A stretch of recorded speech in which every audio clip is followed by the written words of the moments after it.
C'est pour moi un honneur et un réel plaisir de prendre la parole à l'occasion de la célébration de la 21e édition de la Journée mondiale de la presse. Je voudrais d'abord m'acquitter du devoir de remercier vivement le ministère de la Communication et des Relations avec le Parlement d'avoir associé l'UNESCO et l'ensemble du système des Nations Unies à cette célébration.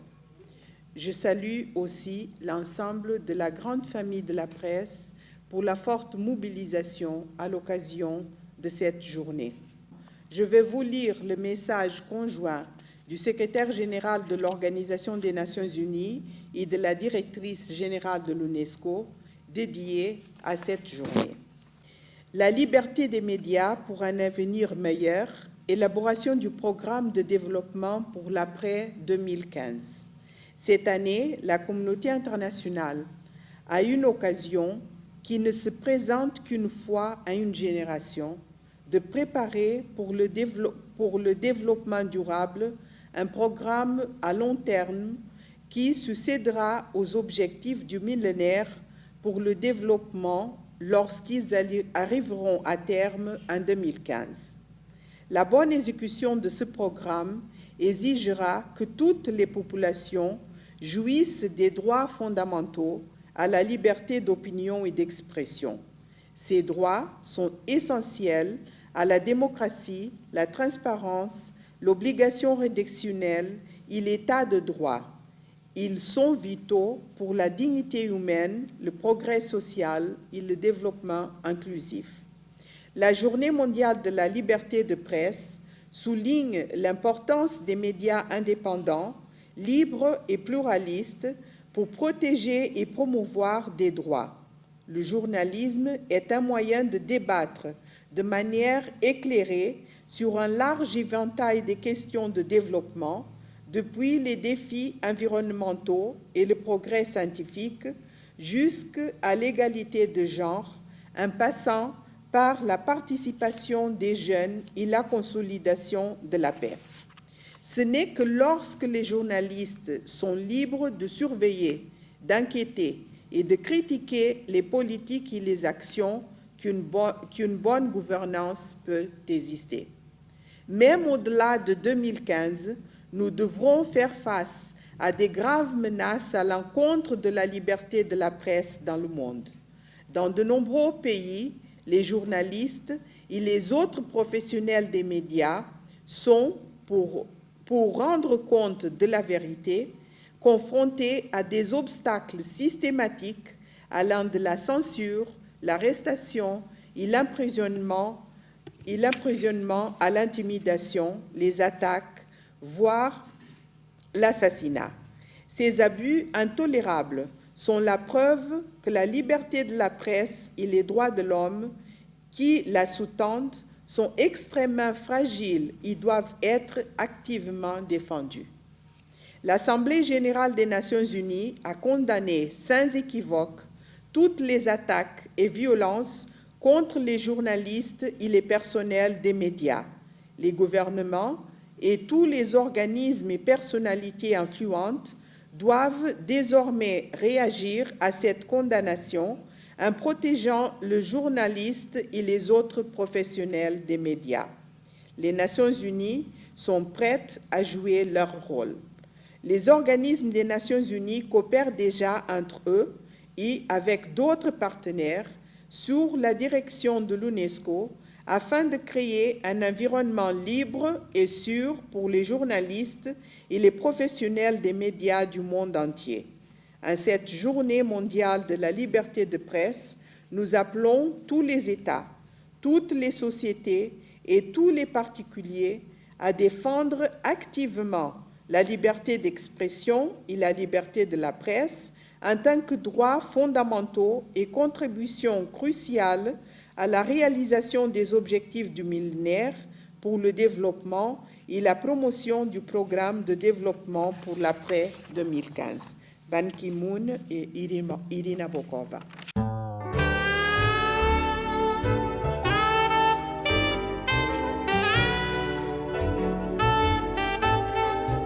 Monsieur le ministre des Affaires foncières et du domaine public, mon cher ami Pierre Mabiala, Madame la ministre de la Promotion de la Femme et de l'Intégration de la Femme au Développement, Madame Lipiti, Monsieur l'ambassadeur de la République d'Italie en République du Congo, Madame la représentante résidente de l'UNESCO au Congo, Madame la secrétaire comptable du Conseil supérieur de la liberté de communication, Madame la conseillère aux affaires publiques près de l'ambassade des États-Unis au Congo, Mesdames et Messieurs, ce 3 mai 2014 est consacré à la 21e journée mondiale de la liberté de la presse, instituée, on se le rappellera toujours, en 1993 par la Conférence générale de l'UNESCO. La liberté des médias pour un avenir meilleur, contribuer à l'agenda du développement post-2014. Tel est le thème retenu par l'Organisation des Nations Unies pour l'éducation, la science et la culture pour cette commémoration. Souscrivant à cet idéal et au terme de l'article 19 de sa Constitution, le Congo a inscrit dans le marbre la liberté d'expression et de communication qu'il garantit à tous ses citoyens. Cette disposition est renforcée par la loi du 12 novembre 2001 portant liberté de l'information et de la communication et les textes subséquents qui réglementent la profession d'informer dans notre pays. C'est sur la base de ce dispositif législatif et réglementaire que notre pays enregistre, jour après jour, la création de journaux, l'installation d'entreprises audiovisuelles, de même que des organes en ligne. Les efforts consentis par son Excellence M. Denis Sassou Nguesso, président de la République, dans la consolidation des fondamentaux de la vie nationale sont couronnés de succès en matière de liberté, en matière de pluralisme et d'indépendance des médias au Congo. Nonobstant ce pluralisme médiatique manifeste, il n'en demeure pas moins vrai que ce même pluralisme ne se conjugue pas encore avec la qualité de l'information publique.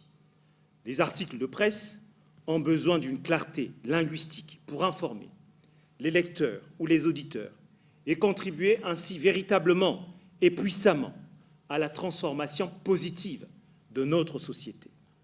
C'est bien dans cette optique que, année après année, nous travaillons au renforcement des capacités des journalistes en vue de développer un véritable professionnalisme dans ce secteur, en assurant, autant que faire se peut, le perfectionnement des professionnels des médias, tant publics que privés.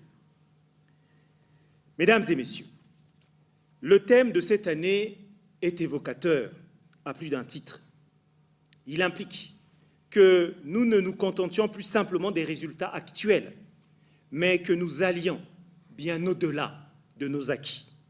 C'est pour cela qu'il me semble essentiel d'évoquer ici la nécessité de procéder au bilan de toutes les initiatives prises à ce jour sur le plan législatif, comme sur le plan réglementaire, sur la liberté de la communication, pour en évaluer les performances et constater l'étendue des limites, si limites il y a, apportant par voie de conséquence les éléments de modernité qui s'imposent au regard des évolutions multiformes actuelles.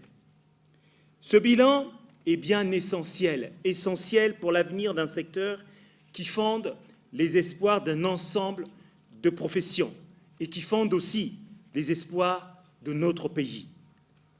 Pour cela, nous devons considérer l'information comme un bien public en assurant le déploiement de la couverture intégrale en radio, en télévision et tout autre moyen de communication de masse pour que de nouvelles voix puissent aider à transformer la société congolaise dans son ensemble. Le Congo, qui aspire à devenir un pays émergent, doit capitaliser le train des mutations qui traversent aujourd'hui le monde dans ce domaine. Mesdames et messieurs, il me paraît donc nécessaire d'insister sur le rôle transformateur des médias. D'abord, comme moyen d'expression, ils sont essentiels au bon fonctionnement des démocraties. Ils assurent l'information et la formation de l'opinion publique. Ils consacrent l'ouverture à l'universel. Les médias complètent donc ici les vecteurs traditionnels de la démocratie, insufflant une connotation toute particulière aux modalisateurs de l'expression. Plaçant certains débats sur le devant de la scène, les médias peuvent aussi en occulter d'autres, nous le savons ici, d'où le nécessaire jeu d'équilibre à réaliser pour marquer l'urgence de l'exigence éthique, une éthique de l'exactitude de l'information, une éthique du respect de la vie privée, une éthique de la vérification des sources, autant dire une éthique de la responsabilité telle qu'analysée par Max Weber. Parce que le projet démocratique congolais, qui suppose une culture de l'argumentation, une culture du débat, une culture du projet contre projet, donc une opinion entretenue par la communication sans entrave, se qualifie bien entendu par une dynamique à laquelle collaborent sans cesse les médias.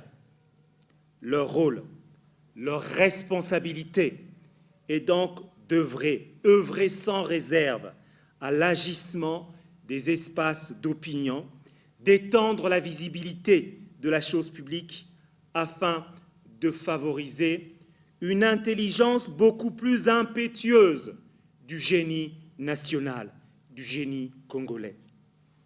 En tout état de cause, les médias devraient avoir les capacités d'investigation nécessaires pour jouer le rôle qui est le leur dans la gouvernance de la res publica.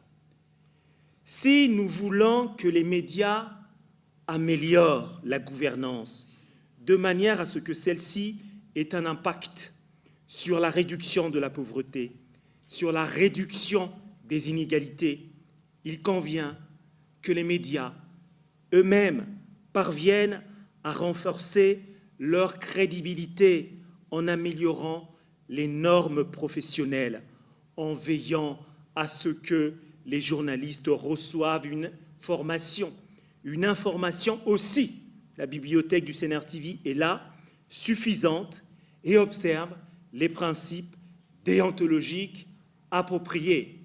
C'est la raison pour laquelle j'en appelle à une révolution tranquille dans le secteur des médias, dans le secteur public, aussi bien que dans le secteur privé.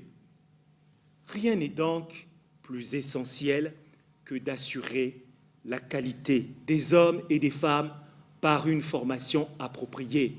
Tel est le credo du ministère de la Communication. Et pour que ces femmes et ces hommes utilisent ces outils de représentation collective au service de notre pays, au service de la démocratie congolaise, pour la renforcer et aussi pour faire briller encore et encore le génie congolais. Je vous remercie.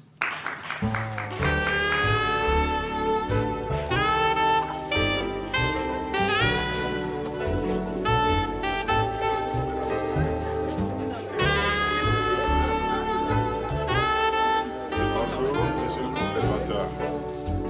Alors, moi, je vais me placer ici.